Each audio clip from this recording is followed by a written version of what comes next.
Well, welcome Mark, and welcome whoever's on the phone. This is the Lyme Energy Chapter public hearing for the master plan. I'll say that everybody on the board seems to support it. So we're here to listen to your input. Mark, you want to start? Sure. My name is Mark Bollinger. I'm representing the Lyme Energy Committee. I actually don't really have any comments to offer. I'm just here to maybe respond to questions or comments that others might have. I helped write parts of the chapter, and I'm in favor of it. All right, well, thanks for coming, because and it's good to have somebody here who might answer some questions and everything, so thank you for coming. The public on the phone, is there anybody who would like to speak?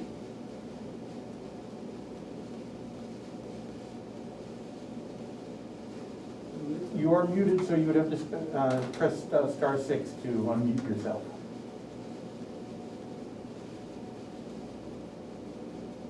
Okay, I assume not.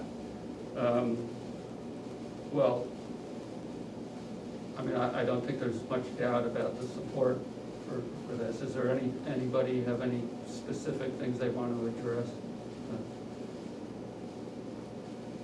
No, we've been through it. Yeah, we've been through it. So, all right, I'm gonna appoint Mr. Brown for Vicky.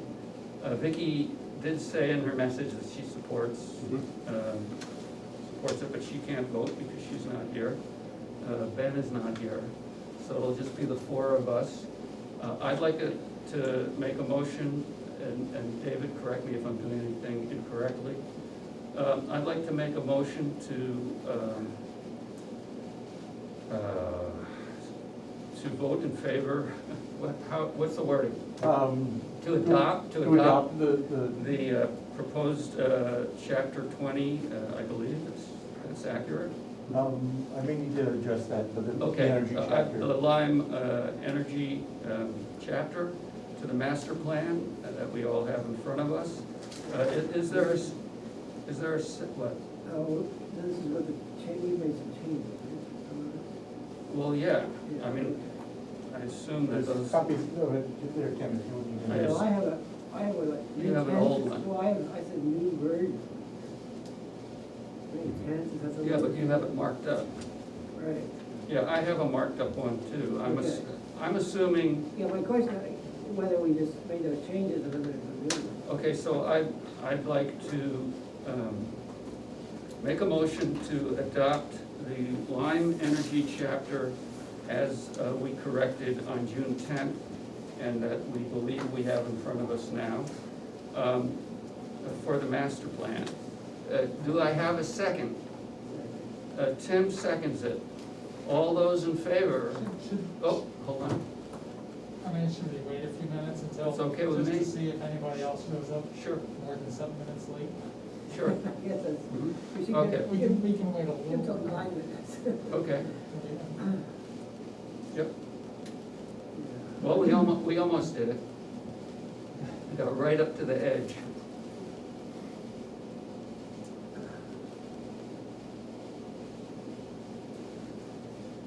Well, can I ask, Mark, can I ask you a question? Yeah, sure. So, excuse me. I mean, as you know here, there's a sort of this, I'd say there's sort of 3 types of solar systems that we're talking about. There's residential ones, there's the possibility for sort of, group net meter project, if you wanna get together with your neighbors and share one. And then there's the sort of solar farm kinds of things, right? So for an individual house, if we were setting limits on the size of the array, what would be a reasonable way to do it?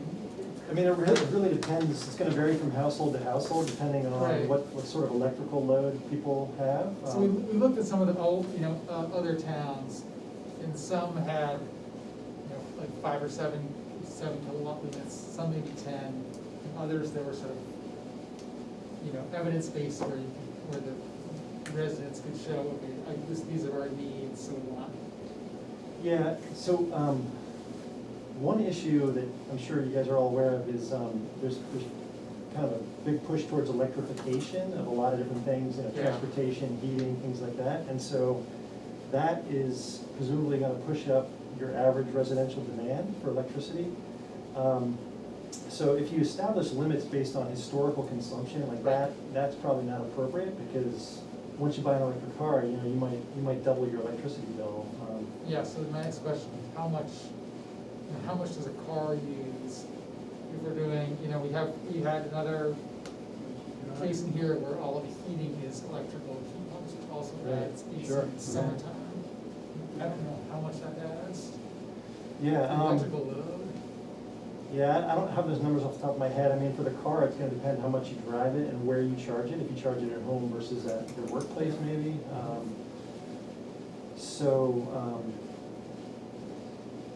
Yeah, it's a difficult question. I mean, we could try to come up with some Yeah, representative numbers, but, To address that question, I did speak to Kim Quirk at Right. Revision Energy, who said, typically people have been installing 6 and 7 kilowatt Right. arrays, but that heat pumps, electric cars, all those that, she's seeing an increase in people looking at 10 and 15 kilowatt systems.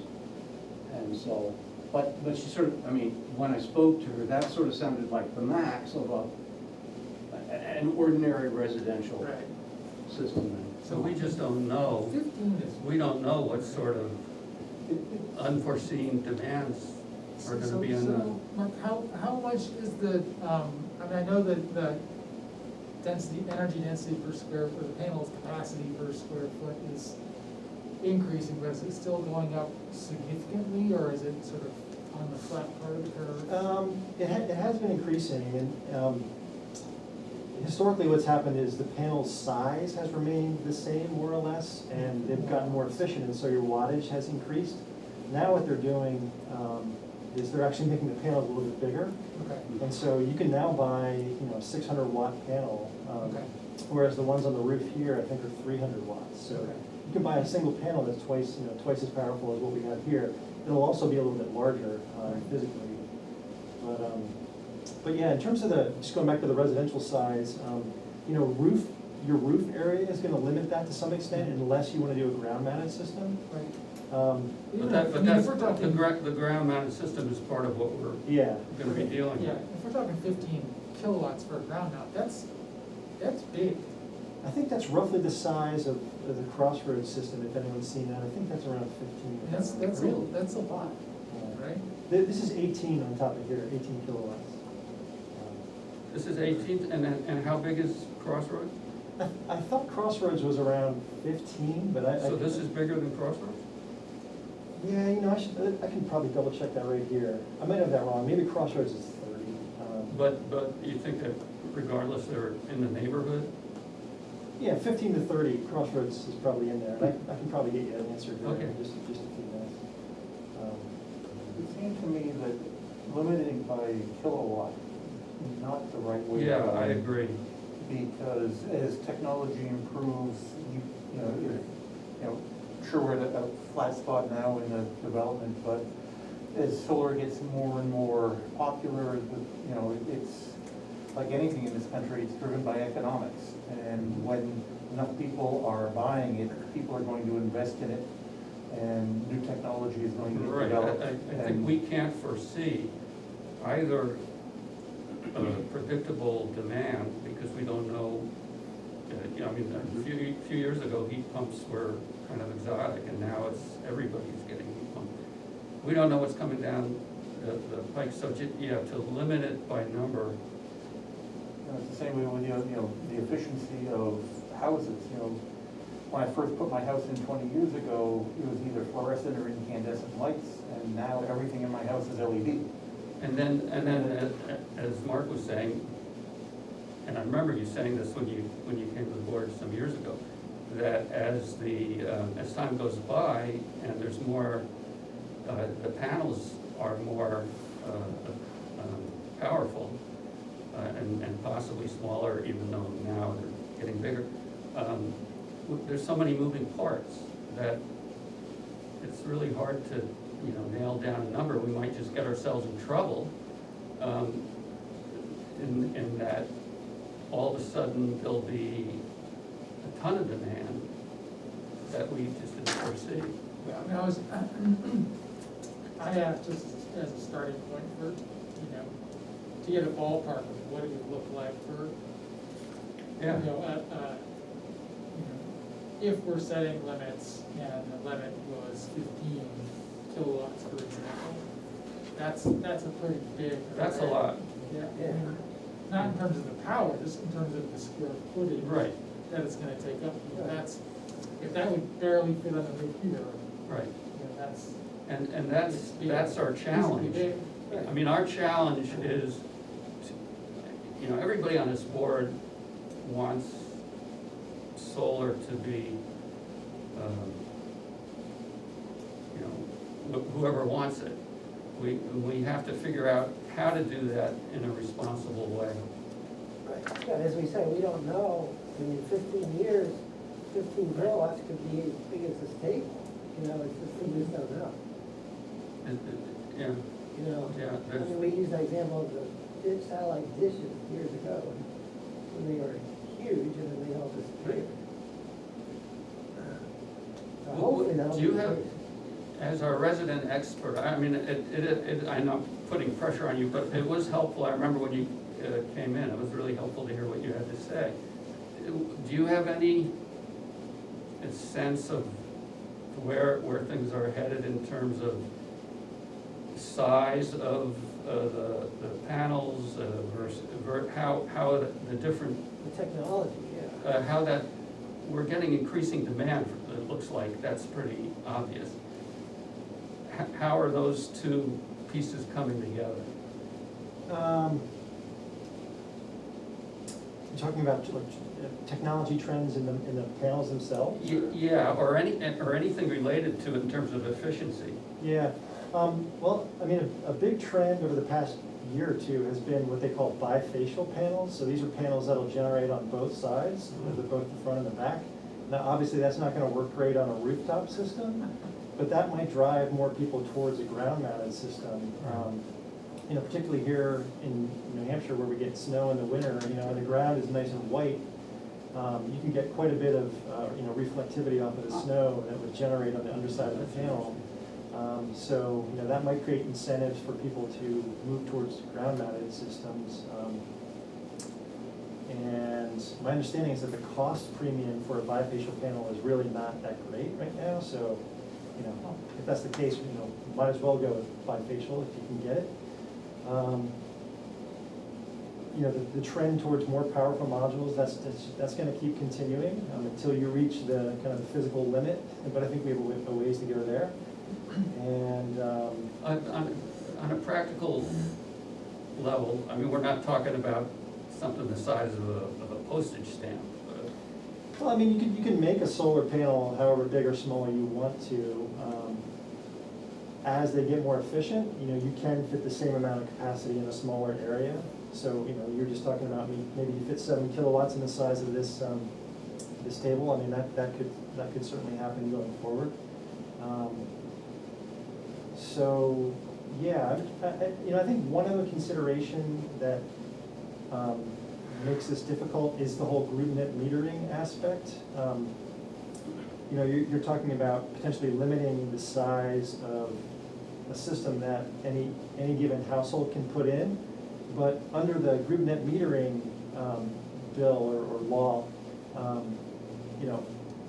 like I could put in a system that my neighbors could subscribe to. And so in that case, the system would presumably be significantly larger than I would need for my own home. But it would be serving my neighbors, who are all, residential customers. And so, like, how do you classify that, and would it be fair to apply a limit to that size system? Well, I guess, off the top of my head, that's something we could carve out. How?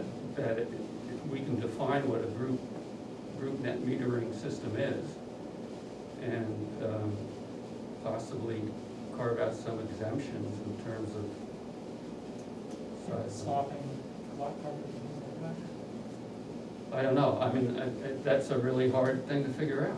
How close, I mean, is the law, Oh, yeah, that's been law for, you know, I don't know, 6 or 7 years. In fact, this system up here is being group net metered with the town highway garage. So whenever we generate any excess power here, the highway garage gets credit for it. So we're taking advantage of that law right now with this system. okay, To my knowledge, there aren't any residential systems in Lyme that are doing that, but, Okay. you know, it's certainly possible. it is, okay. Um, Is it governed by, so it's law, so both utilities that serve Lyme are obliged to offer it? Yeah, yeah, I think the only stipulation is all members of the group have to be within the same utility, so you can't kind of cross between the utilities. Okay.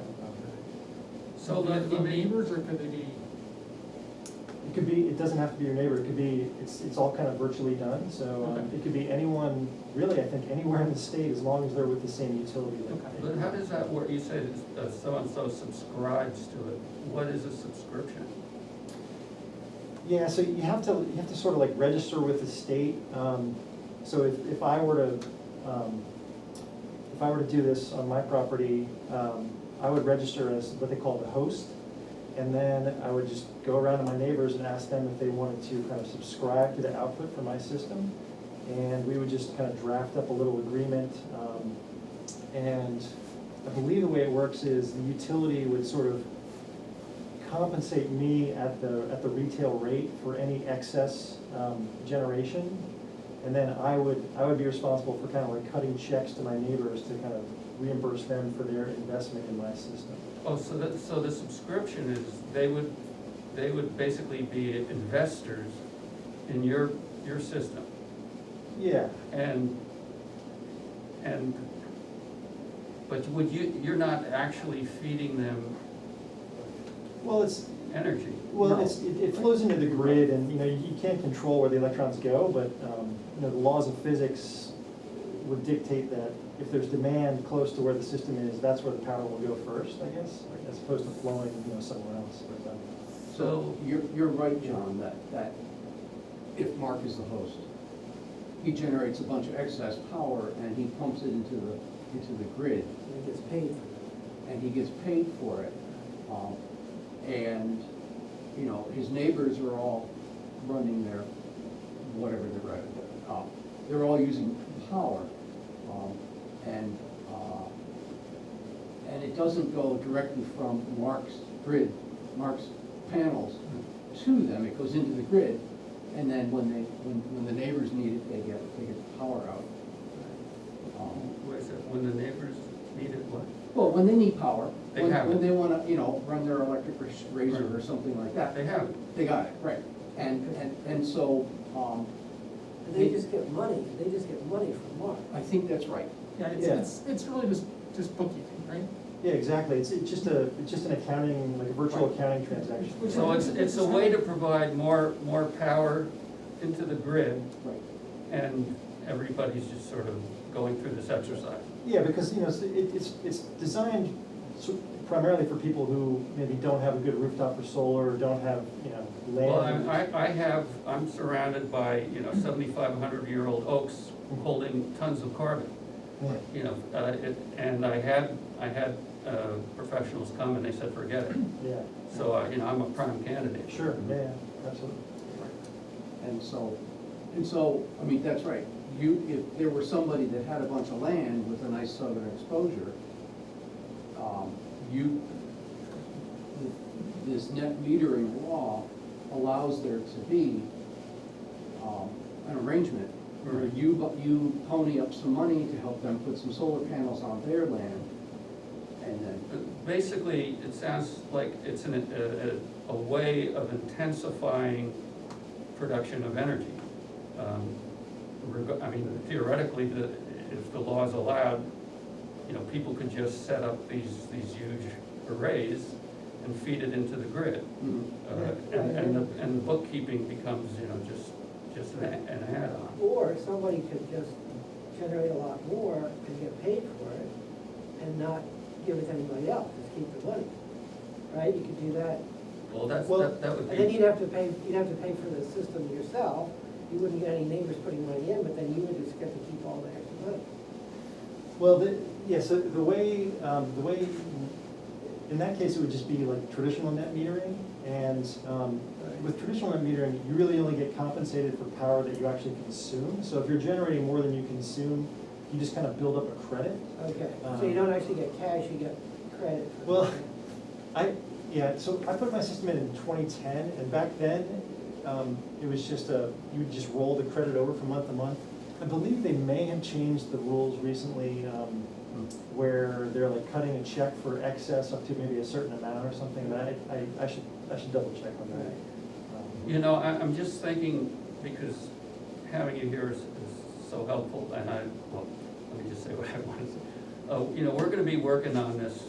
I mean, I really hope that we have amendments to go to the town, and we have a lot of work in front of us. Because this is really complicated, and there's so many moving parts to it. If you or another member of the Energy Committee could show up, and both to just provide, you know, information like you are, and also it's gonna be difficult, and it'll be helpful to have yours or somebody's input, whether we're gonna agree with you or not, Sure. if you feel like we're going astray. Yeah, no, I think that would be a good idea. Okay, that'd really be helpful. Maybe one other thing I should mention is, New Hampshire recently passed a law, like, I don't know, a week or two ago. Is that the LEAD thing? I don't know, what's that stand for? That's another big group where I think that it's in the chapter. Oh, we were talking about the aggregation thing. Yeah. Yeah, well, this is sort of related to that, but it's, they expanded the net metering cap, or net metering size from I think 1 megawatt to 5 megawatts. And I haven't gone back and looked at the language yet, so I'm not totally sure that I've got this correct, but I think what that means, I think there's a provision in there that would allow a town like Lyme to build up to a 5 megawatt solar farm if you want I saw to, that. and then basically use that to offset the town's electricity load in all of the buildings around here, like the school, the library. I suspect 5 megawatts is probably, you know, more than Lyme would need, but, you know, maybe a 1 megawatt system or something like that would take care of a lot of stuff. So the town could, well, the town has land, the town could take some of its land and say, Yeah. and that's now statutorily endorsed. Yeah, and that could be up to 5 megawatts, which would be, I don't know, 15 to 20 acres, something like that. So it would be a lot of land. So Mark, how would that work? I mean, dumb question, but the electricity generated from that would go into the grid, Yeah. and then the town would get a credit? I mean, Yeah. they actually get paid? I mean, how would that work? Yeah, it would be, I think it would be essentially just like the group net metering thing that we just talked about. So, yeah, the power flows into the grid, it's metered, the town gets credited, you know, for that metered amount at whatever retail rate it's paying for the various buildings. And what about private people? Would it just be town buildings, or would it be? Yeah, so private people can do that through the current group net metering law. Yeah, I'm not quite sure how this municipal aspect of this 5 megawatt thing differs. I should really go back and read the legislation. I guess the basic point is there are opportunities to do larger ground mounted systems and use the power in various ways. In other words, you don't need a big electrical load right where you have the system itself. You can kind of spread out the proceeds from that system across, you know, town buildings and residential buildings and things like that. So, and I think it's that aspect, this ability to do this virtual stuff that makes it more likely that it might happen, and also makes it probably harder for you guys to kind of figure out how to deal with it. So, yeah, I think it is kind of an important thing to be thinking about. So, yeah, I mean, I think, speaking to the board, realistically, you know, we've got a case coming up next time, and probably the other, I think it's, if we're gonna get this done, it's likely that we're gonna have to schedule some working meetings to do it. Yeah, I mean, in my eyes, the first step is to tackle the plain vanilla residential. Accessory use. Accessory use, and then, you know, once that's down, we can move on, and maybe more, you know? Yeah, And I think it Because was, that's the one we need the most, that's the most Right. likely. right, I agree. and I think it would, I don't know if we can do this or not, but I think it would really, really nice to try to get some more public input. I'm not sure how we do that, but it would be nice to have, Yeah, you know, a certain number of people discussing this, so we get an idea of what people are really thinking. I mean, it's hard without any input at all from the town. well, I think we've got this delta wave, and, you know, if I didn't have to be here tonight, I wouldn't be, and I thank you because you don't have to be here. We have to be here. And I don't expect people to, Right, put themselves out Right. there. And so, look, one other issue that always comes up whenever we and on the Energy Committee sort of think about zoning issues is, I know Lyme has, I don't even know the terminology, like lot coverage limits or Yeah. something like that. And so like, how do you count that for a PV array? You know, is it the panel, is it the, you know, the way that they're doing it now is they're using the Pythagorean, right? Yeah, you just basically look at the angle of the Pythagorean theorem to figure out whatever your, you know, if you're at a fixed. Slope of the panel and. Slope of the panel, or, you know. So you're looking straight down The on. projection. Yeah, it's, what you'd be, if you were looking straight down, it's the area covered by that panel, not the surface area of the. Okay, so if you have like a higher tilt, then it's gonna be less area, is what you're Yes. saying? And Yes. then for, like the tracking panels, those, because they can go into a perfectly horizontal, I guess during high winds, they'll go horizontal, then, you know, that's the maximum that you have to use the maximum of the panel. Because the other way to think about that is, I mean, those things are just sitting on a pole that goes into the Right, ground. but there's, you know, you're trying to balance not only the amount of Impermeable. impermeable, but how much of the lot is actually being covered with some sort of structure.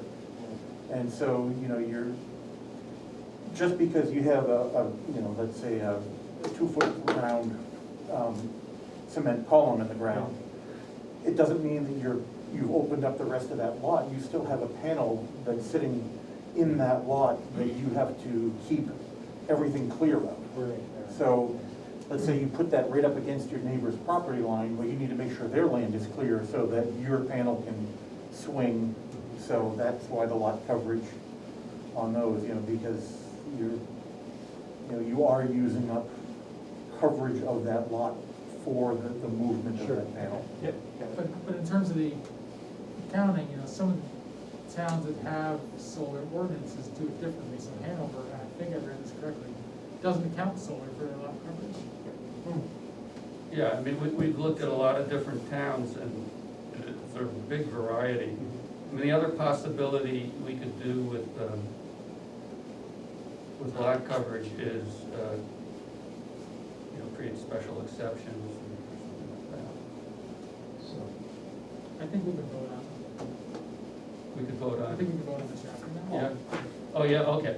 All right, so you all remember the motion I made, right? Yes. You remember it, David? Yes, Okay, you've got it? I've got it. So, and it was seconded by Tim, as I recall. It The is. fellow on my right. It was. Okay, That's what's in my notes. so I'd like, we have 4 voters here tonight.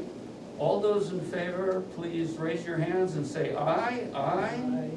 All the remaining people, please remain silent. No, we have, that's unanimous, so the Lyme Master plan energy chapter's been adapted, and I'd genuinely like to thank the committee for just an excellent job and great help in this whole process. We really, really appreciate it. We could never have done this. So, all right, so we did that. Shall we go back to discussions on, how do we want to go? We have our chapter, we have our recommendations. I think your idea about, let's do the easiest thing and most important thing first.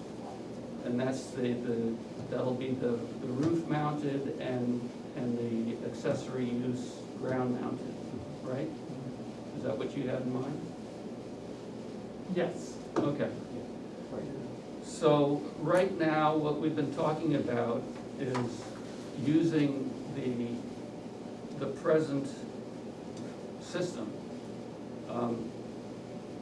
as a basis, or we could just use it, because right now, it's basically, I mean, you tell me, Dave, what you had told me, What I I've done, recall, is that it's I've been. looked at this as, well, two things. If it is a ground-mounted system, then it's a standalone structure. If it is a roof-mounted system, as far as I'm concerned, it's no different than metal roofing, asphalt shingles. It doesn't matter. It doesn't really matter. Yeah, I mean, the rooftop seems like, As long as it doesn't hang over. Right, well, as long as it doesn't go above the 35-foot height limit. 35 and, foot. So, you know, they were trying to put them on the line in and stick them up at a very high, you know, turn them so that they could face south. That would be an issue. Yeah. But for the most part, for most homeowners, the 35-foot height limit is not going to cause any issues. And even if it extends above the ridge line, it really, again, it doesn't matter much, because there are physical limitations that you can only go so high with the. so what if you had a roof where, and they extended the roof to support the system, then that would be considered If they extended the physical roof, then that's going to increase your lot coverage. Okay. So, I mean, that seems to be working okay. That, other than, there've been one or two, I think, well, one case that they were denied a ground-mounted system because of a small lot that had already been covered by buildings. And so the zoning, it went to the zoning board felt that they've used up all the extra. Oh, I know that. Yeah, your neighbor. But then they moved it to the roof. They moved it to the roof. They were unhappy with it, but, Yeah. and that, there was absolutely no issues with them moving into the roof. So I think, you know, the board may want to think about special exceptions for increasing sizes for solar, if you really want to promote it. But at the moment, that was the only system that was, Right. to my knowledge, that has been, I was told about it. I'm sure you were. So what about, so when we get into, like, the villages, ground-mounted systems, do we run into any problems where the properties are smaller and things like that? Again, if I still consider it a structure, then you're going to have the setbacks for the properties. It will be much harder to install systems on the ground because the lots are smaller. There is not as much space. There are a lot of trees that people seem to love very much and are very protective of their trees and the trees on others' properties. Yeah. And I'm not sure that that's, you know, from a New England village standpoint, I don't know if you want to be cutting down all the trees to. Well, you're gonna be releasing a lot of carbon. Well, that is the. Oh, you build furniture. Well, the carbon goes back into the furniture? Yeah, it's captured right in the wood. You burn it, you release the carbon out if it decomposes, it releases the carbon. Well, I mean, so you build, If one but builds- you build furniture that doesn't decompose. Yes, mine lasts forever. Yours lasts forever. It does, it's pretty amazing. That's, you know, So- I was impressed already, but, So I guess, I think I'd like to ask the question, I'd like to see us focus our residential accessory use regulations around giving everybody the right to have solar if it works for them. They may have a crummy southern exposure, it's not gonna work. They might have a really, really small lot that just can't do it. They may not wanna cut the trees down. That's their choice. But if somebody came to us, I mean, David's case in particular, somebody came to us and said, I'd like to put a ground mount array, I don't wanna put it on my roof. I'd like to explore what rules we put in place to permit that. Anybody that wants to use it for their own use. well, okay, so you explain that. I mean, you tell me the rules. So, Because it sounds to me like there are no rules. no, I don't think that's true. I think, we were talking earlier about constraints and how the constraints maybe get smaller because of the more efficient and many other things. We're making rules for the next year, the next 5 years. And so I'd like to be able to say in Lyme, if you want to put solar on your property, you can do it. You can put in enough solar panels to serve your home. And if you said, I really need a 15 kilowatt array, maybe we say, really? So, Okay. okay, so that's it. Tell us, you So know. where, I wanna press you on this. Okay. So what are the limits? I mean, we can't just arbitrarily say, wait a minute, 15 right now, we didn't have that in mind. So So- what is the language? So, I would say for their personal use, I don't know exactly what the words are yet. But I think it's pretty clear, if somebody came in and they said, I want a 7 kilowatt array, and they got kind of a normal house, we would say, oh, yeah, that sounds reasonable. If somebody came in and said, I need 200 kilowatts, we'd say, no, that's not residential, that's something else. That's not credible residential. And that just as people come and they say, I want a house that's doesn't such big, we can say,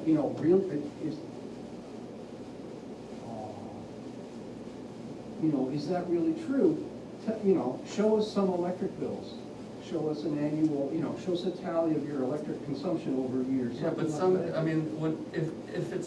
if the driving Mhm. force of the law is that if you want it, you can have it, then we really aren't, we are deauthorizing ourselves from putting in constraints. Yeah, what about setbacks?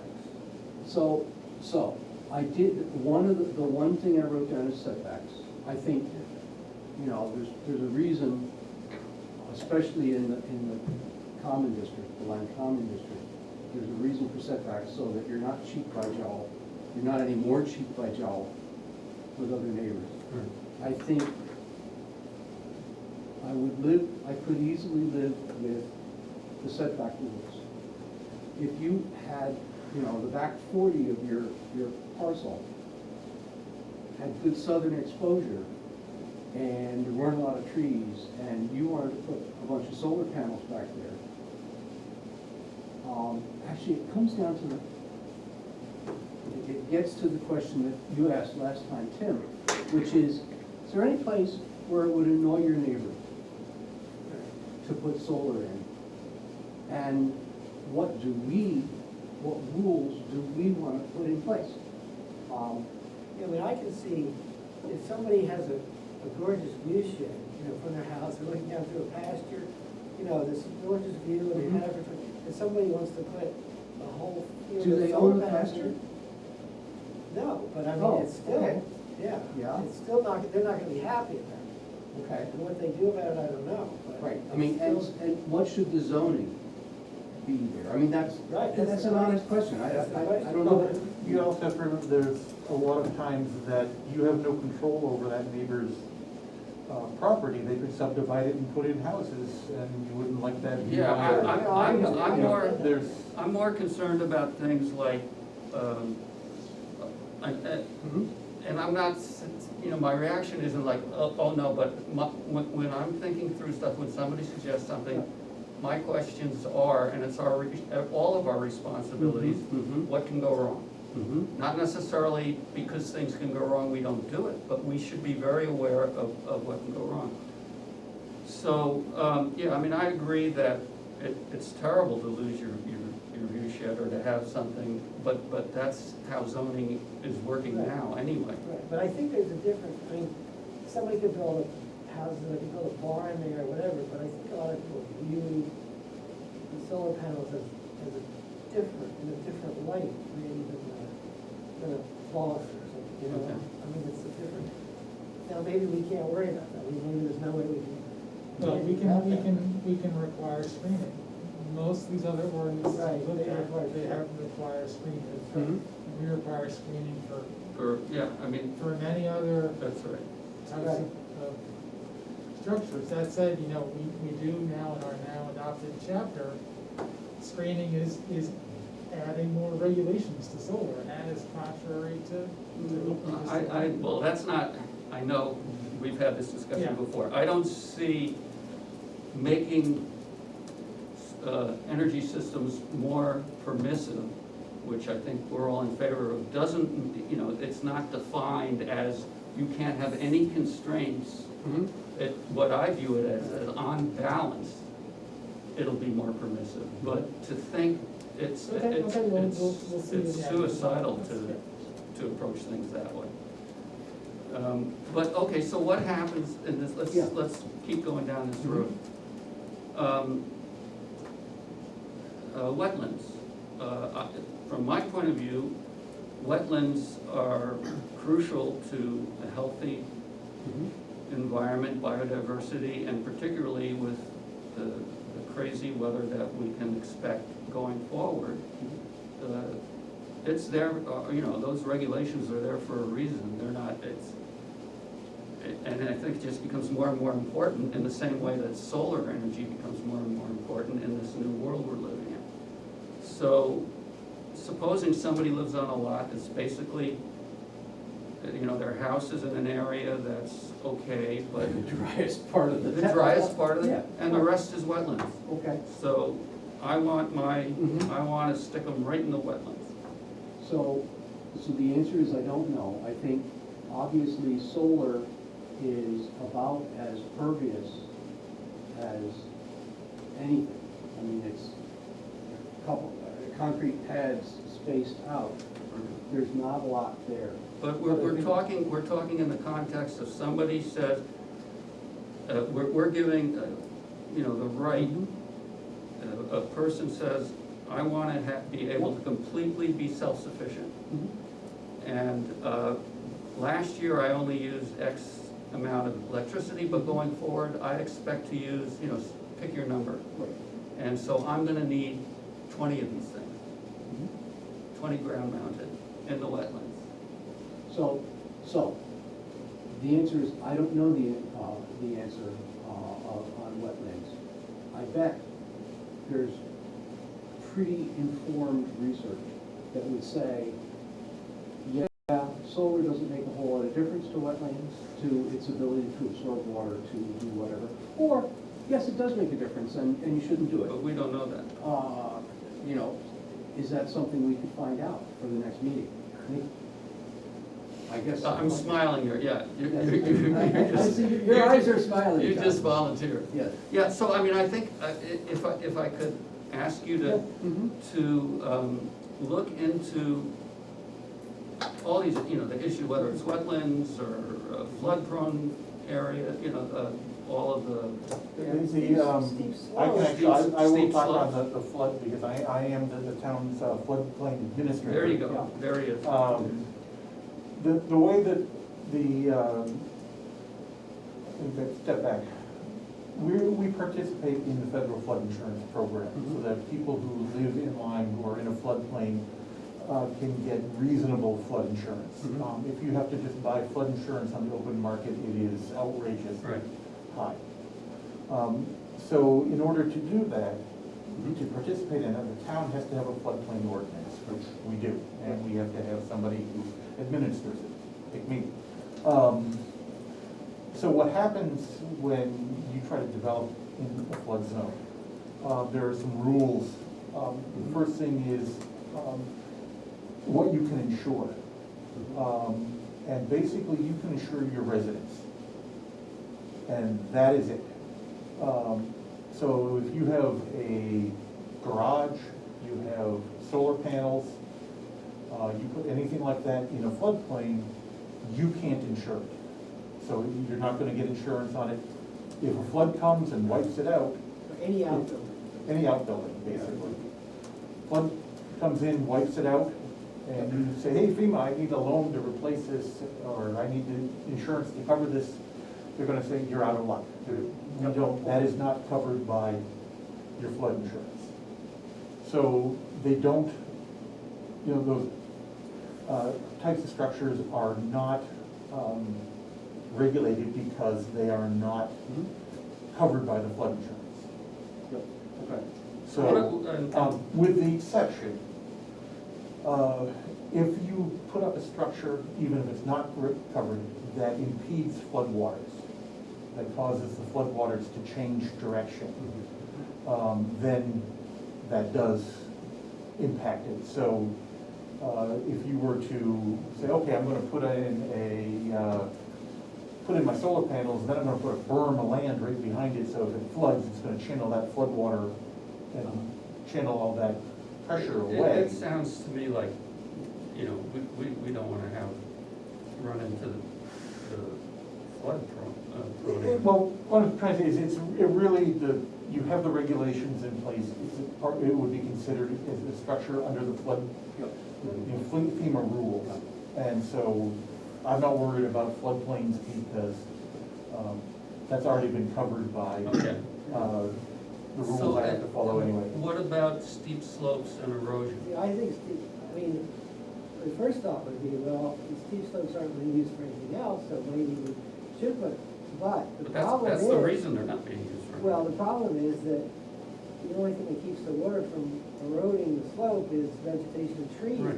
So you probably couldn't put panels up there if there's a lot of trees, and if you cut the trees down, then you're gonna have erosion. I think you're gonna So- run into problems also, and same thing with wetlands. Even though the amount of intrusion into the soil is small for anything, the amount of water coming off the panels and being deposited in a single location is fairly high. You have whatever size panel, all that water sheeting off and coming off right at that edge. It's all getting, Same as a roof, yeah. it's exactly the same as a roof. So it's not going to spread the water out as it would during a regular rainstorm. It would, and if you have rows of panels, and the same thing on steep slopes, you're going to be concentrating that water right on those areas, those drip edges. Right. And my opinion is you're going to be increasing the chance of erosion, and the same thing with wetlands. You're increasing the chance of that pooling of water. You're not letting it spread out. Well, plus if there's a lot of trees, which you probably want on, they wouldn't work anyway.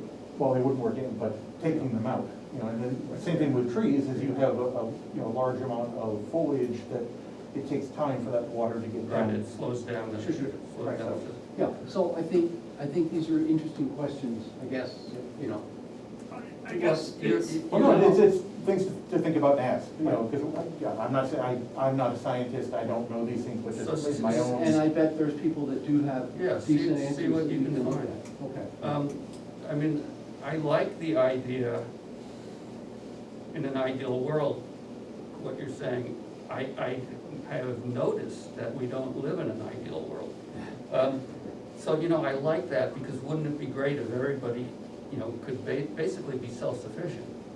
I'm concerned at first glance at having that be what drives everything, all the language around it, because I think we can just run into some really serious problems. But let's start with what you find out there. So, I mean, let me ask around, Tim, does having the ordinance that allows people to have enough solar panels to serve their own needs, does that make sense? I mean, is that a good starting point? I don't think, I just want to jump in, I don't think that's a fair question, Mhm. because I think in doing that, you're saying something that I think everybody would think is wonderful. I think it's wonderful.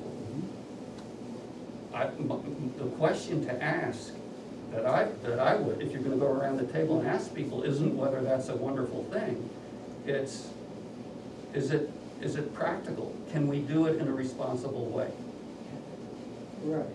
Okay, and Yeah, and so. I'm not sure, I mean, so basically you'd be saying people could put as much as they want in to serve their needs. Well, but But we they know that, 10 or 15 kilowatts is what people need today. So- Yeah, but we're not, we can't, if that's the law is, that's what I think you're not quite getting. Okay, If the law is, the dominant sentence in this ordinance is, you can put in whatever you need. I guess I wouldn't say it that way, How but, would you say it? I mean, homeowners can put in, I mean, I guess this isn't ordinance language, but a homeowner, a resident, whatever, can install sufficient solar panels for 100% or 120 or. How do you, whatever. okay, so then, from my experience, the next clause is, how do you define sufficient? Mhm, mhm, right. How do you define Sure. it? And so they may come in, and we could say everything under 7 kilowatts is automatically permitted. Okay, so now this is And then, different. and then, if you wanna come in and you say, actually, I just have my second shiny Tesla, and I've got heat pumps Right. and all this stuff, and I'm looking at a demand of 10 or Right. 15 kilowatt, that if they came in and offered a good faith justification for that, we say, okay. Okay, so then you're back to no constraints. Say you come in, and that's the scenario. We have this 7% limit where you get it, Right. not 7%. 7 kilowatt, yeah. Yeah. But then somebody comes in and says, oh, well, I want 15, and they make a good case. They say, oh, I have 3 Teslas and, Yeah, right. whatever they have. And we go, yeah, it looks like you're gonna, so then what is our, if that person wants to put it on steep slopes, wants to put it. So, there can be other constraints, and, certainly, you can't put it a foot from your neighbor's yard. I mean, I can certainly live with a lot of other constraints. But I want to start from the principle that you can put in enough for your own use, and then decide if we need to shape it. So, okay, so Depends on the lot. then getting back Mhm. to Tim's point. So we have these zoning rules Mhm. that we all have to, currently live Yeah. with. And as you were saying, David was saying, yeah, it's painful to lose a beautiful view shed that you've had for 20 years Mhm. because your neighbor's doing something else, but that's part of the Mhm. difficulties. So in this scenario, though, we're really radically changing what could be in that view shed from what could be there now. And then, my feeling is that if we're going to mimic with solar systems, the pain that neighbors have to go through when somebody puts up a house or chops down all their trees or whatever they do that people don't like, that seems consistent. But here, we're actually creating a much bigger impact, potentially. So, Well, this is, I mean, the way we would loosen the regulations, I'm guessing, is to be a lot coverage by, I'm guessing the way you would propose to allow this to happen would be to say solar does not count for lot coverage, I mean, right? I'm not sure, I'm kind of casting around, you know, having a lot coverage or a footprint limit, not apply to the solar At all. installation. I mean, maybe, I'm gonna stake out an extreme position and Okay, say, yeah, I let's, mean, we're. let's pretend, Yeah. let's pretend Okay, that's not a let's problem. start with none. And so, it's not like a home, you know, it's not like a home array is gonna be an acre. It's not as if it's gonna be just this massive thing. What did I say, that, You said 10, Thousand to do,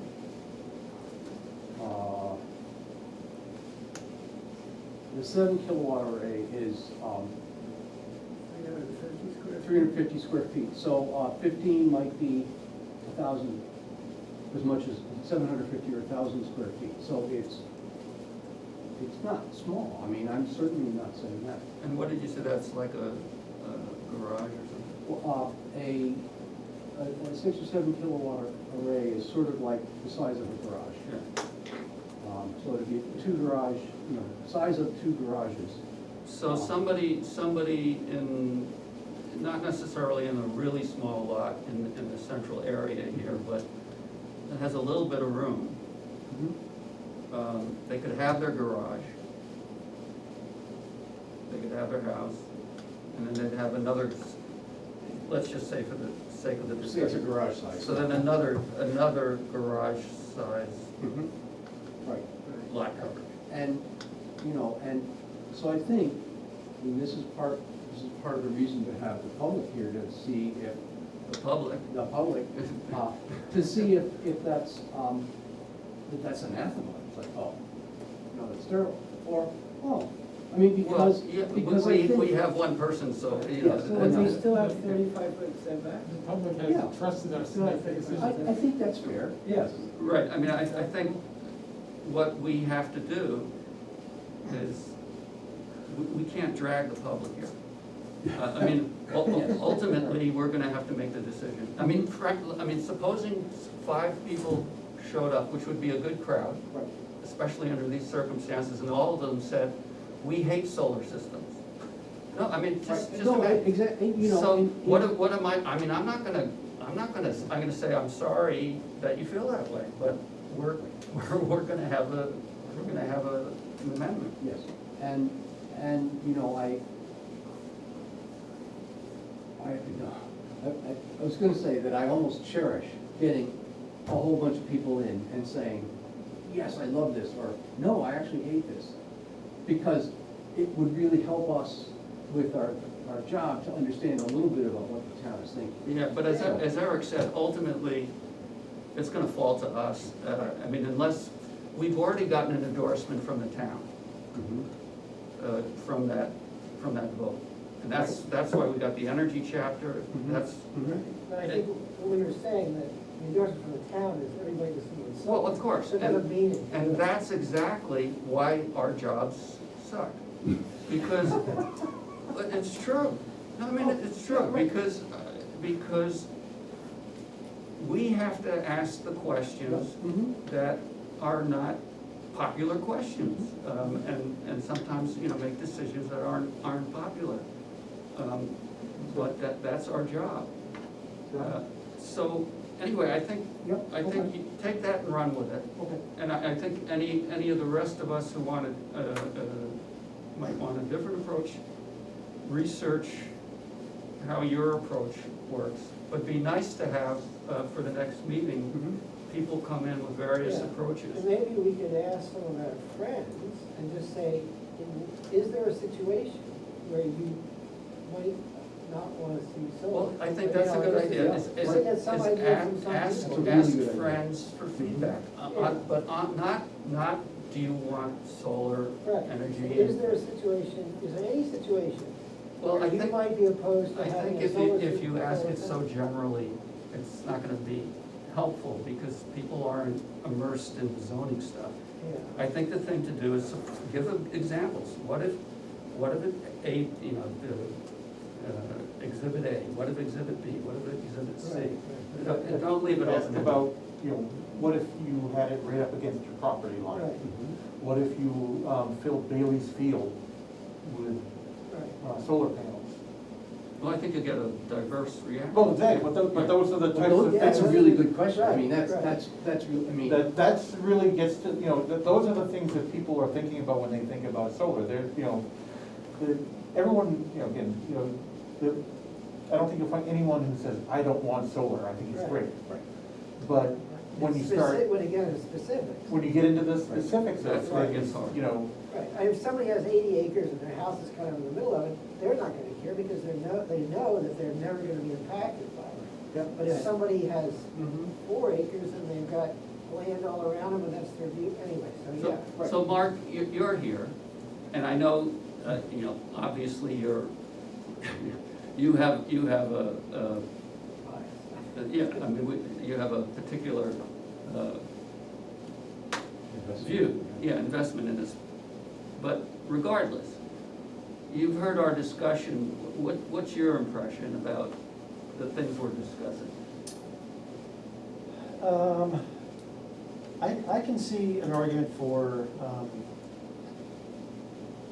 potentially doing away with lot limitations for solar, or at least, counting the footprint of the pilings instead of the module array.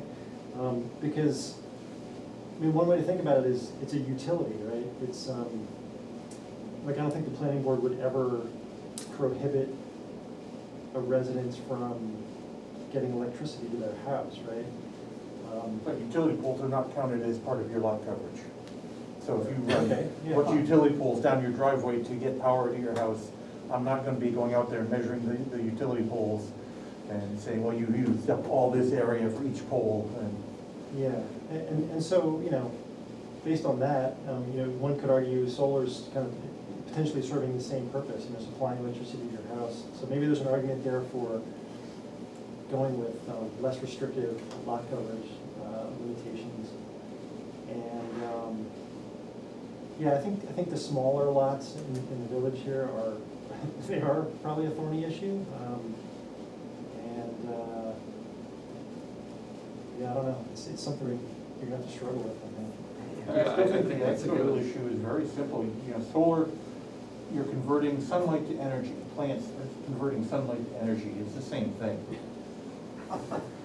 Yeah, so it's kind of a little different though. And I think, I don't envision there are gonna be a lot of people in the downtown in common that are gonna say, oh, yeah, let's put ground mount solar here because they don't have good southern exposure. They have a lot of trees that they're not willing to give up, and so. Yeah, I mean, I hear you, and I think that's possible, but I can tell you, and you probably know, that sometimes you're gonna get somebody who's gonna do something that Mhm. you don't think is reasonable. Well, look at the house next to the library. The roof is covered with solar panels, there's a ground mounted system, there's one by the pond, there's a lot of solar panels on that property. Of course, the other issue is the historic district, and, Yeah, we don't care about that. yeah, right. And so, there's the traditional New England town that Mhm. tourists come to see, and if we start changing all that, that's gonna have some impact too. I mean,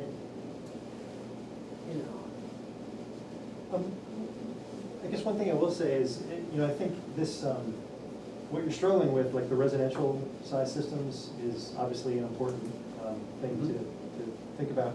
But it's also, I mean, it is related to this issue of group net metering. I mean, if you think about it, if there was a place in Lyme where we could put in like a 3 megawatt system or just some huge system that wouldn't bother a How bunch of big people. in terms of coverage would that be? I think it's a megawatt an acre. No, it's more like, it's more like 3 acres per megawatt, something like that. Okay, all right. So that would be like 10 acres for a 3 megawatt system, something like that. I mean, if you could do that and then offer it up to, you know, folks who live in the town common or really anywhere in town, if you can subscribe enough people that way, then they'll have no need to do solar on their own property. That's a good point. And so I it seems wonder like, whether, yeah. and I'm just saying this off the top of my head, whether there's an area of Lyme that, please, you know, I hate to ever say anything, because then I always hear, well, you said, I'm not saying in that context, I'm just brainstorming. Is there an area in Lyme that would lend itself to being a group, whatever you wanna call it? A host. A hosting Yeah. area. There's a big open area right out here. Well, you know, I mean, It's all wetlands, Mark, but- you know, as you're coming up the interstate in Thetford, I guess it is, I think you can see it from this, you know what that is? I mean, that's a pretty big In field, in you know, Thetford? you know where I mean? No. It's So north of Norwich. There's one in Fairleigh, just before the Fairleigh exit. I've seen No, the there's one you're one- talking about in Bedford, I can't remember exactly where it Because is. it's right by the interstate, if you look on the right, there's a field there, and it's got a lot of. Oh, right, just before, you have the overpass, just before you go into where the exit is, and there's a hill beyond the east side of the highway. I haven't seen it. I forget what the name of that road. Yeah, it's, I just wondered what it was, whose it is and what's it for, you know, is that- Well, so Vermont has really kind of progressive rules on virtual net metering, and so you see a lot of those, you know, larger systems over there. Right. I keep getting groups coming to my house saying, do you want to join? Really? So, yeah, Yeah. and there are two large setups in Fairleigh already. Oh. If you look, as you just, on Route 5, as you just get, you know, the long straightaways, you get into town, if you look over, out behind where the dump is, there's a Oh, huge yeah. field that is covered, and then what's known as Ely Flats, which is a flat area, before Route 244 on Route 5. Like There are Britton fields. lumber, like Um, near Britton lumber. Just before Britton lumber. If you can't see it from Route 5, you gotta see it from the interstate, but there's a set of fields. And then there's a little bit of woods and then another field, and that other field between the woods and the interstate, that's all solar panels all set up. Huh, interesting. But if I understood the earlier conversation about the net metering laws, the group net metering laws, there's nothing preventing a Lyme resident from finding a house anywhere in the state oh, is that right? and joining, right? Well, it's anywhere in the state as long as Same utility. same utility, so Right. Eversource. Oh, I didn't realize that. Right. Oh, so somebody, if Hollis had Right. I could just join them? Yeah. So it's, If they had space. On the other, the flip side of that is also if someone had built a large system in Lyme, it doesn't mean that the Lyme residents are gonna be able to benefit from it. Anybody who's on that utility in the state could be. right. Well, I Well, you mean, can you'd control offer the who you own, subscriptions right? first. Yeah. Town, Well, not necessarily, you may. put them on the listserv, they'll get snapped up just like that. Well, they're not, I mean, they're not sold, I mean, that power is not sold on the open market. I mean, you can choose who subscribes to your system if you're the host, right? Oh, yeah, I mean, the host has control over that. Yeah. Well, they But have, what I'm saying you have is to that invest. the host has control, there's no guarantee But, that yeah, I mean, the the large host- system in Lyme is going The to host may have benefit anybody family, in Lyme. the host may. I know the electrons can go anywhere, but. But even the that's true. subscribers don't have to be in Yeah. Lyme. No, so- you can decide as the host. Yes. Right, that's what Mark said. Yeah, I think an example is, There's no is guarantee, but you can, for is a- example, if Lyme Fiber wanted to be a host. I think we need And, more work. and then they could, Yeah. right, Eric, yes. hi. I think, like, for example, if somebody had family, you know, a big family in Hollis, but they had property in Lyme, and they built this thing, but they had enough for all their big family in Hollis, that they could not sell it to anybody in Lyme. And- True. So, yeah. But we wanna get carbon out of the air, so you really care. Yeah, I don't, it's just, that's an example, that's all. Well, that's, just, I'm bringing it Yeah. up, that's, We were talking about whether it would go into Lyme. It wouldn't necessarily go into Lyme, but I think that the point of the net metering is to get the carbon out of the air, not to serve, Because the air up there is not stable line. right. Right. Yeah. Did you have something else, Mike? Yeah, I was just gonna add, I think maybe John asked, but, is there somewhere in Lyme that could potentially host one of these systems? And the big issue that, I haven't heard you guys mention tonight, but I know it's always important at these meetings, is the whole agricultural soils issue. Yeah, And, like a farm field is a natural place for one of these bigger Right. ground mounted projects, but, I presume you're gonna be running up against agricultural well, soils. let me just say that, one thing to understand about the current system, which would apply to that, is, if you want to develop agricultural soils, you get a special, you go to the zoning board for a special exception. And the zoning board can give you up to 25%, and David, correct me if I'm wrong, 25% of your agricultural soil for lot coverage, right? Yep. Yeah, for development. or for Up development. to. Up Your to, lot coverage is still based on your, right, yeah, so forget that, but so if you have 100 acres, you could potentially get up to 25 acres of development area. Okay, and I guess just one comment on that, like, I don't know if that 25% is up for negotiation or anything, but you could think of a solar system as preserving agricultural soils, because really all you're doing is just putting in pilings every so often, and you're allowing the soil to continue to store carbon.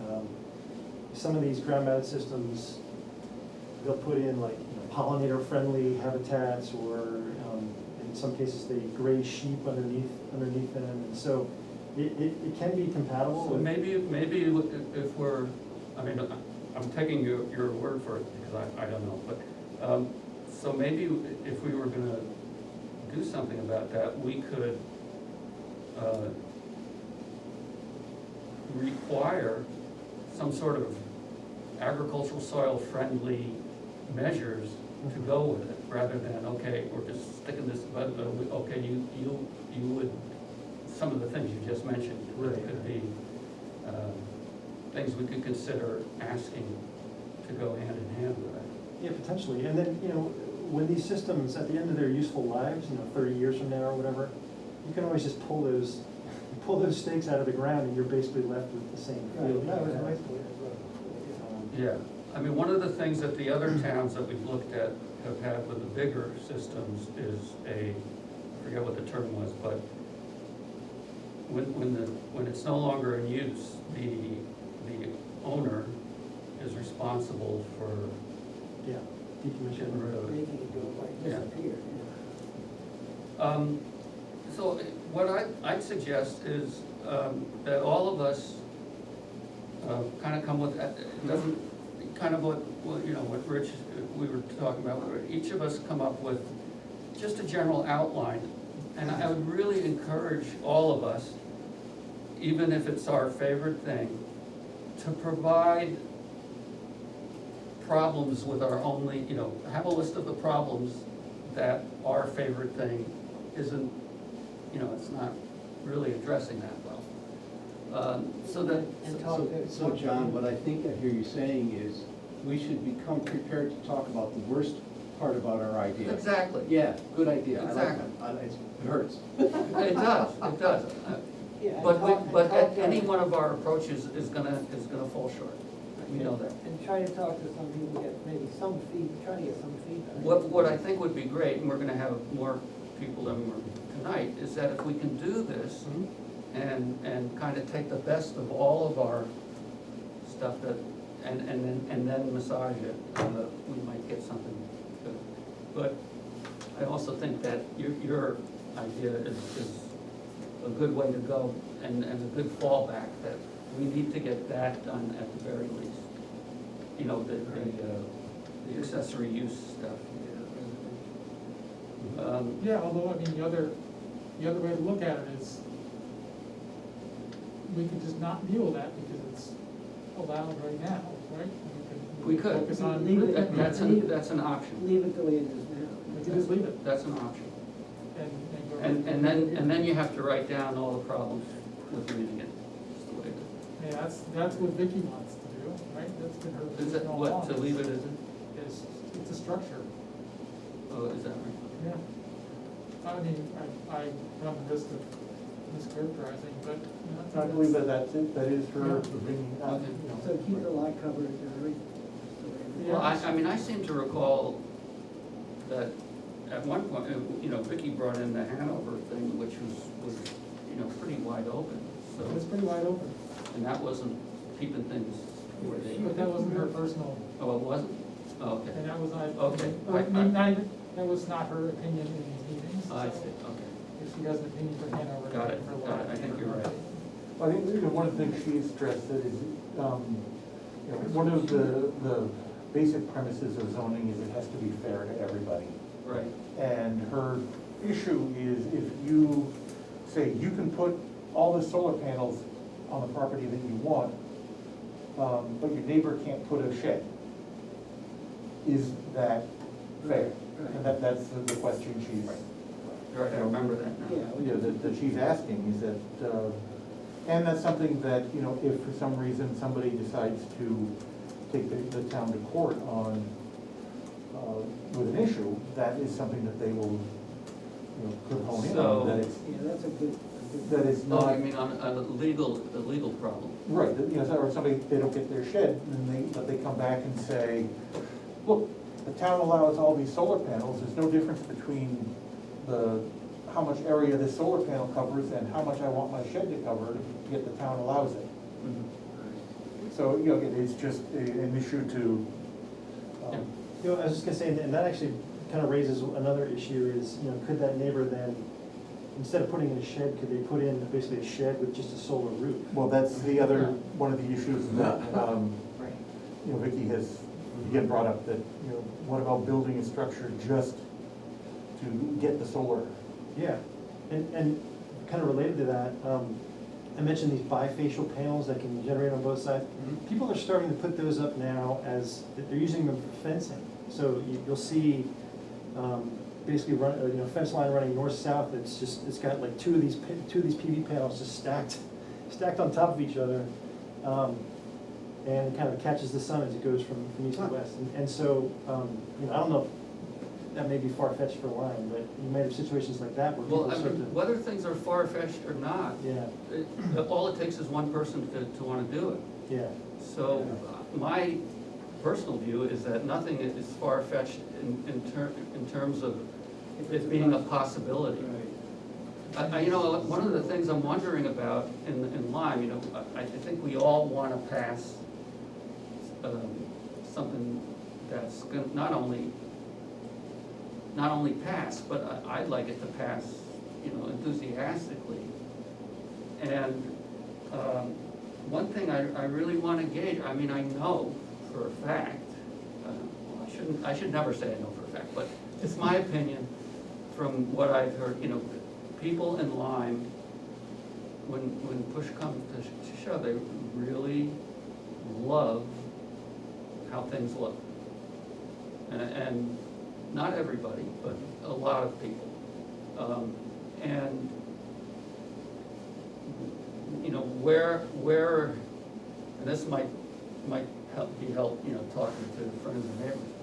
Where is the line between what we might want to do and where people are gonna go, well, yeah, I like this, but I don't want you to do that.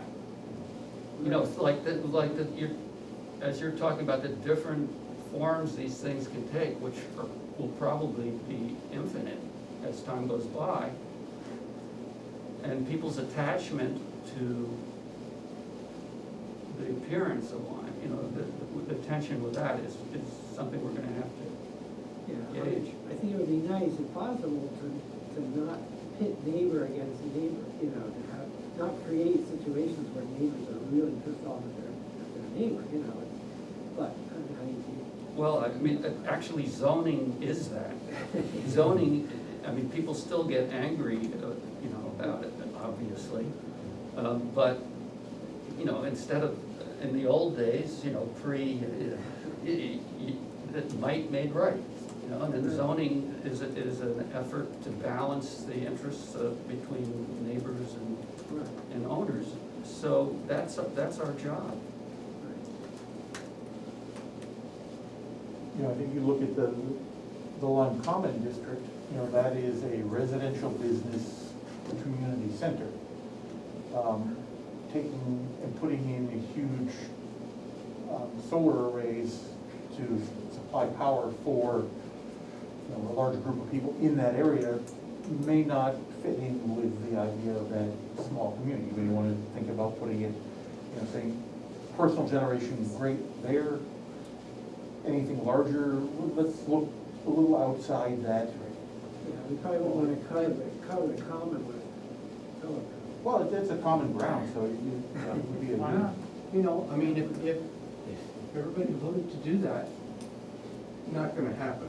But, I think the other thing too, though, David, is that land in the Lyme Common District is a whole lot more expensive than land farther out. And so if you were gonna cover it, if you were gonna think about covering it with solar arrays, there's a lot cheaper ways to do it. Sure, And so- sure. And, you know, one of the other issues with, you know, as we're talking about lot coverage, remember that, you know, there is no public sewer in Lyme.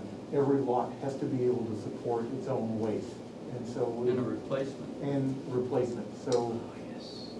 so, you know, having, you know, you have to think about that ahead of time. If you build up everything on your lot, and now you say, well, I can't put a septic system here because there's a solar panel. Are we gonna allow solar panels in septic systems is the next question. I don't believe the state will allow that.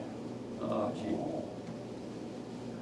You would have to span, you know, it's a big scale structure over the field. Well, they do have ballasted systems, you know, where there's just like cinder blocks holding them down. Maybe you could do that. The weight is. Too much weight? And the other thing, septic systems, believe it or not, it doesn't, not all the moisture goes down, a lot of it comes up and evaporates off the surface. Really? Yeah. So, I love coming to these yeah, meetings. yeah, it works both ways. But David, you know, You know, when they say it's always greener over the septic system, the reason for that is because your moisture is coming up out of it's in the ground, it comes up through capillary action to the surface, the grass holds up But the you know, over moisture. at Stacy Thompson's there on Route 10, where the driving theater used to be, Yep, he's got those storage units there. yep. One of those storage units he built right on top of the septic system. Ah. And that So septic that's- system has been designed to handle that weight. I guarantee you, every single septic system in the Lyme Common District, with the exception of Stella's, has not been designed to have that weight on it. You know, I don't think Stacy, because he built that building after the septic system was there. Yeah, well, the state may have something to say on that, but that's, Yeah, I certainly, I get a building permit, which there are no, since there is no zoning in Orford, that you don't have to go to the town That's and right. have someone review that, but I would look at some of the plans, and I would say no if you're trying to build a building on top of that. right, and I just bring it up, it's interesting, because there is no zoning, that's how they. Right, well, that's, the thing is, you know, if you look at the state, there are requirements for the building setbacks to septic systems. You know, the tanks have to be minimizing 5 feet from a building. Right. And then the leach field, another, has its own. Yeah, well, anyway. All right, so, let's take our homework and do what, you know, each of us come up with an outline with the pros and cons. And, Dave, I'll send you an email that'll go to all the people who weren't here tonight, asking them to do the same. Yeah. So, and Mark, if you, I mean, I wouldn't wanna do this to anybody, but, so, you know, if you're willing to come back, that'd be great. But if not, and you wanna hand it off to somebody else, that'd be fine. But it's really helpful to have somebody here who knows more than we do. Do you guys have a date for that yet? Well, let's see, we're gonna be, that's a good question. The next meeting, there is it's a small minor subdivision. I would say, an hour for that, usually average. Right, And then, so from 8 o'clock on, yeah, so we'll, after the hearing, or the case, whatever you wanna call it, It's a we'd hearing. probably go right into this. Yeah, so that's the. So that would be fourth- around 8 o'clock. That's the fourth Thursday.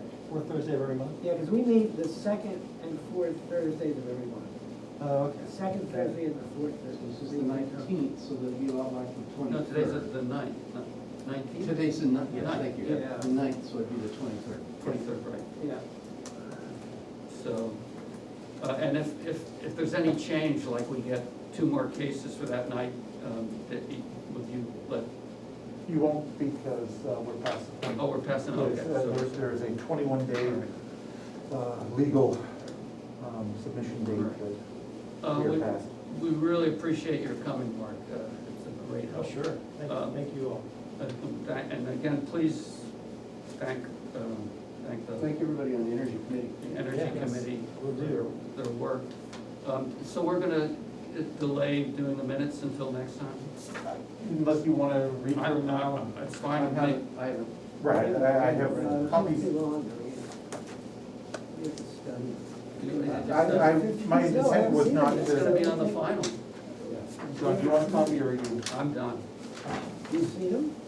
Yeah. You have- John, Just take off, right? Thank you. Okay, You're thank you welcome to very stay, much. Ron. Or I'll take a copy, I got a copy. If you want, then I'll pass another copy before. and actually, John, I failed to send you a note asking about whether we wanted to ask for any money, budget Right, that's, so allocations. do it next time. Yeah, we still have, there's still time. We're running out of. There is not too much time, is what I hear you saying. Right, Yes. just, I have to get my budget in, I have no idea, so let me, Soon. well, not entirely soon, but, let's see if I can quickly find the email when I have to get my budget, which I haven't even looked at. Let's see. I think my proposed budget is due October 8th. Okay. So I should start working on that. Okay, good. Fortunately, it's not a complicated. So Don't get a lot of- anyway, just bring it in, or when you have it. Yeah, and I'll send you a note of things to suggest, and maybe you can just send it out to other members and say, there are other things that you want to ask. That's fine. Good. Are you looking for a motion to adjourn? Are we doing the minutes, or We'll do it next week. let's do them next time. Next week. Before you adjourn, I would like to pass out more paperwork for you to sleep, or fall Oh, asleep God. with. This is an application for a minor subdivision. If you recall, last year, or over the winter, Rob Seeley Mhm. Yes. was here. This is the actual, they've gotten everything. I just got this a couple of days ago. I haven't had a chance to fully go through it. It looks pretty much like they had described. Their big thing was trying to create a lot that was small enough that they Oh, yeah. could do, but big enough to support the house that they wanted to build. Right, right. Yeah, for their caretaker, Right. yeah. This is kind of an odd, they didn't survey the entire lot, they just surveyed the area that they are carving out. So that they do show the whole thing on one side and then the actual area they're carving out. So it's like, what, 7.5 acres? Yeah, just over 7.5 acres. And it basically goes from the utility line back through.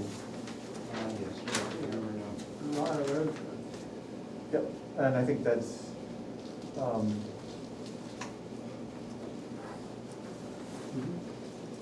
I don't think, if you look at the drive that section of road, I don't think there's a lot of good access from that road frontage. It may look good from the map, but if you drive it, I think you'll see that it's. Yeah, On because Franklin Hill? it goes On down Franklin hill. Hill, yeah. Yeah, it's not, Quite a hill there. Right. What? it's a turbulent road. Yeah. Yeah. And I think there's a pretty deep ditch down where that drops Yeah, off. right, the, They have good access to it? They will from where they're planning on it. Where's that? It'll be their, well, their plans put the house kind of in the middle, yeah, right in there, And come in the driveway. right off of Frank, right up there. So the,